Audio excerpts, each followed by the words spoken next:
finished their examination as scheduled. The other student who sustained injuries was admitted at the KNUST hospital and is quite well and responding to treatment. The university wishes to further assure all stakeholders that the situation is comfortably under control and that there is no panic whatsoever. Once again, we express our heartfelt condolences to the bereaved family, and it's signed by Solomon Panford, Acting Deputy Registrar, University Relations for the Registrar. Community Watch. Mr. Panford, good evening. Good evening, boss. You look tired. Very. Okay. Let's start from the whole incident. How did you come to hear of it? Yeah, thank you very much. The whole thing happened on Saturday. In fact, we were at a funeral of the father of one of our colleagues. You together with whom? Who were you in the funeral? I was in a bus with other KNUST staff, assistant registrars, administrators here and there. Vice Chancellor? A number of us. No. Okay. I wasn't with the Vice Chancellor. Okay. Yeah. He came to the same funeral in a different vehicle, in his vehicle. But I was on the bus with a number of us. We went earlier enough, so we were there in the house when we learned the Vice Chancellor had come there and had to leave instantly because there was an unfortunate incident in this hall where the tunnel joining the main hall, and that is how we heard it actually. Okay.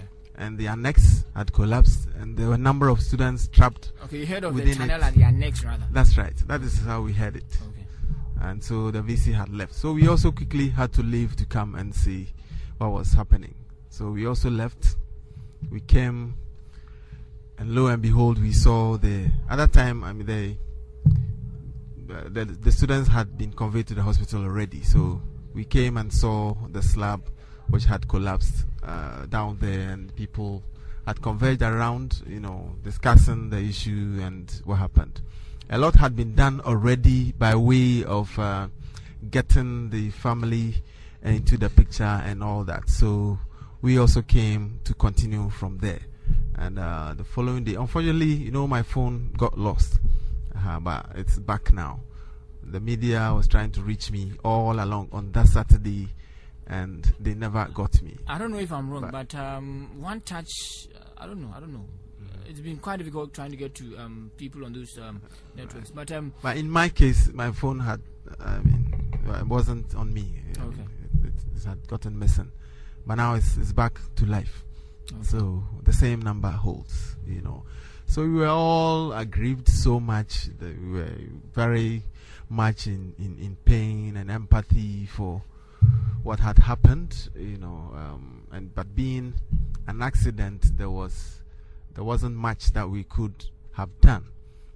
The only thing we could have done, or we did, was to empathize and sympathize and express condolences to the family.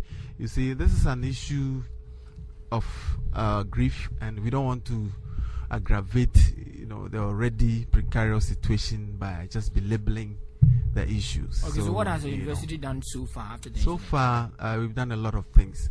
The following day, on Sunday, there was an emergency executive committee meeting in the council chamber, where that 3-member committee of structural engineers was set up to, first of all, look into the causes of that sudden collapse, and also go ahead to assess all the other structures on campus, beginning from the halls of residence to the lecture, the faculty areas, and so on.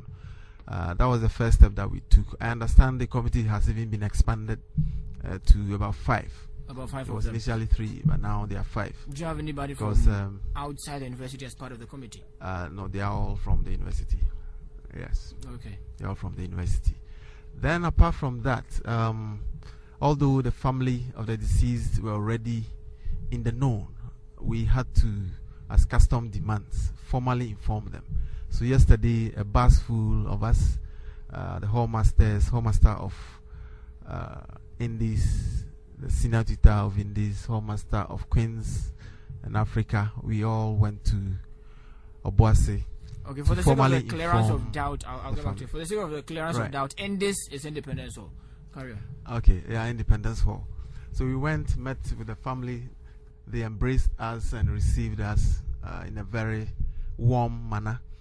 We discussed a few things. See, some of these things are not actually meant for public consumption, so to speak. So I may not be able to go into the nitty-gritties of what we discussed, but basically what I can say is that we discussed what they had decided to do by way of the funeral. This is what in Akan parlance we call Sodo, because this is the first child of the woman. The first time a child of the woman is passing away. So in Akan, we don't normally organize any funeral, so to speak.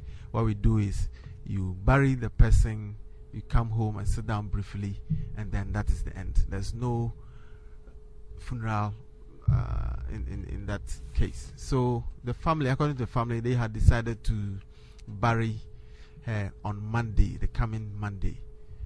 So on Monday we are preparing to go there, join the family for the burial, and then go and sit down with them at home, and then close the chapter.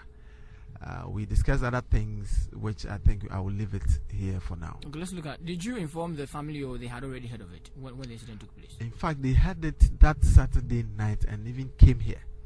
Okay. Before we could even organize, inform the VC and go through some protocols before we could even inform them. They were here already.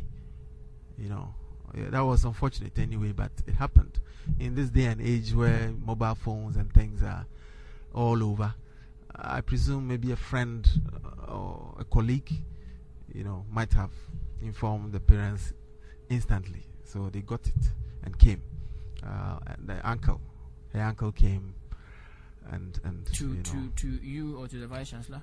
No, he came straight to the scene. Just on that Saturday in the night. Okay. Yeah, I didn't see him that day, but I learned later on that he came to the scene.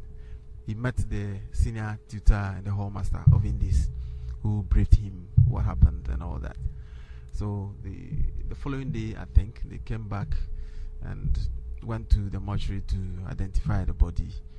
And so they were already aware, but we had to, as a matter of importance, go formally to inform them. And that is why we went there yesterday. Okay, you've talked of immortalization of the late Eva Alodina. Yes. How are you going to do that? This is tragic, and she came here to study, attain or get some qualification and leave. But unfortunately, her life has been truncated by this incident. So the university is in the process of doing something to immortalize her. And by immortalization, I mean we want to do something that will keep her memory forever on campus. And we have not decided on the specific things to do yet, but I know that we want to award her a posthumous certificate of a sort, and maybe name something after her. In fact, I cannot be very precise because it's still in discussion. I may have to push you to the wall a bit, but there are 6 halls on campus. Each of them has a similar arcade or the walkway. How safe is every